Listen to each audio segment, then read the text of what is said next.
بسم اللہ الرحمن الرحیم۔ الصلاۃ والسلام علیک یا رسول اللہ۔ السلام علیکم ورحمۃ اللہ وبرکاتہ۔ حضرت ابن سیرین رحمۃ اللہ علیہ نے فرمایا ہے، اگر کوئی شخص خواب میں اپنے آپ کو نامعلوم اونٹ پر دیکھے کہ وہ دوڑ رہا ہے تو دلیل سفر ہے، اور اگر دیکھے کہ اونٹ گھوم رہا ہے غم اور فکر کی دلیل ہے، اور اگر دیکھے کہ اونٹ پر بیٹھا ہے رستہ گم گیا ہے اور نہیں جانتا کہ راہ راست کہاں ہے تو دلیل ہے کہ اپنے راہ میں عاجز ہوگا اور کوئی تدبیر نہ کر سکے گا، اور اگر اونٹنی پائے تو عورت پائے گا، اور اگر اونٹنی بچے والی ہو تو عورت فرزند والی کرے گا، اور اگر دیکھے کہ اونٹ اس کے پیچھے دوڑا ہے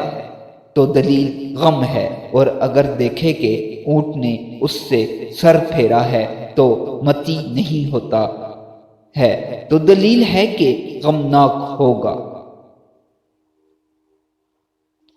حضرت دانیال رضی اللہ تعالی عنہ نے فرمایا ہے کہ اگر کوئی شخص خواب میں دیکھے کہ اونٹ مست خزبناک پر بیٹھا ہے تو دلیل ہے کہ اس پر کوئی بڑا آدمی قبضہ کرے گا، اور اگر دیکھے کہ اونٹ کے ساتھ جنگ اور لڑائی کرتا ہے تو دلیل ہے کہ کسی مرد اجمی کے ساتھ دشمنی ہوگی اور اس کے ساتھ جھگڑا ہوگا، اور اگر دیکھے کہ اونٹوں کے گلے کو چراتا ہے اور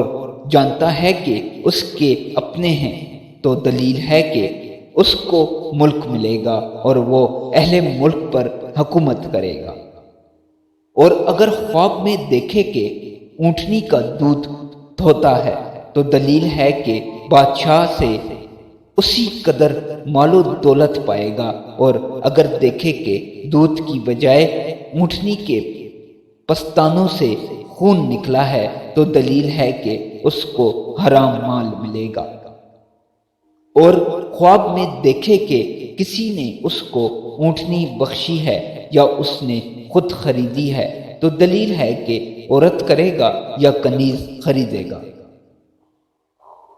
اور اگر خواب میں دیکھے کہ اس کی اونٹنی بھاگ گئی ہے یا چوری ہو گئی ہے تو دلیل ہے کہ عورت سے جدا ہوگا یا ان کے درمیان جھگڑا پڑے گا، اور اگر دیکھے کہ اس کی اونٹنی مر گئی ہے تو دلیل ہے کہ اس کی عورت مرے گی، اور اگر دیکھے کہ اونٹنی کو بچہ ہوا ہے تو دلیل ہے کہ اس کے ہاں فرزند ہوگا اور مال بڑھے گا، اور اگر